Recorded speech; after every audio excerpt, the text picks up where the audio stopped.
Well, hello. This is my assignment, the media clip about conflict, and I'm just gonna jump right into it. The number one question was who is involved in the conflict, and for the purposes of this video, I'm not gonna use real names, so the names that I'm using are fake, but the situation was real. So here in the US, I made a bunch of friends. We were all together in church, and there was this one girl named Ava, fake name. It involves my friend circle, but then just about this one girl named Ava. The next question is, what caused the conflict? So she did have a job, but she never really had money and she didn't have a car to drive around. So she would always kind of assume that people will drop her off at home, even though she lives like 20 to 30 minutes away from most of us. And we just never could say no.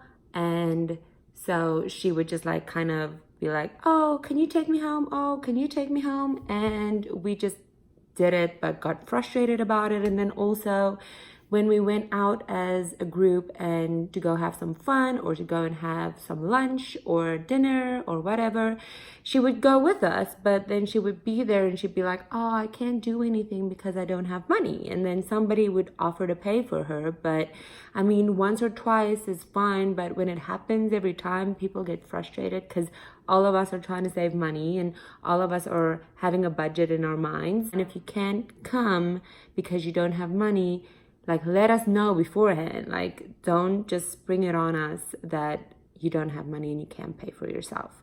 And I do get that she wants to spend time with her friends and everything, but it frustrated everybody.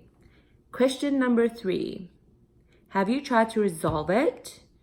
And if you did, what did you do? And did it work, yes or no? So we did try and resolve it. I personally tried to resolve it. I told her I need to sit down with you, I need to talk to you because this is just getting out of hand, because she's like, everybody's pushing her away and she doesn't know what's going on and she has no idea that this is bothering everybody. So I was just like, I need to sit down with this girl, I need to have a talk with her. And so I did. And we talked about it and I told her how everybody was feeling, and she was super bummed and super sad that everybody felt that way, but nobody said anything.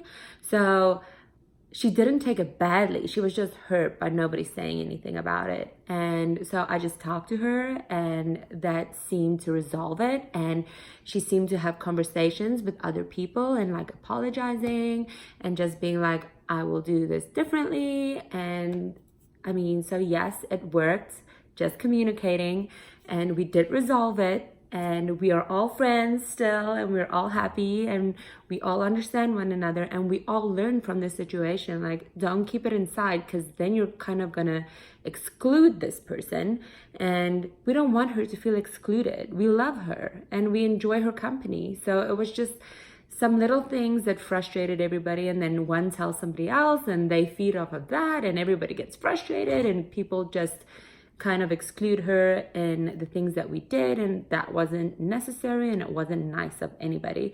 So it was necessary of us to resolve the conflict, which we did. Yay, everybody's happy. And question number 4, I'm just gonna rephrase it a little bit. Has the conflict gotten worse over time? It did before we talked. Like, before I had that talk with her, it just got worse. Like, every single day, it just added to everybody's frustration and irritation. And so it just got worse for everybody, including her, because she still didn't know what was going on. So it did get worse before it got better, after there was communication between everybody and her. Question number 5. What needed to happen?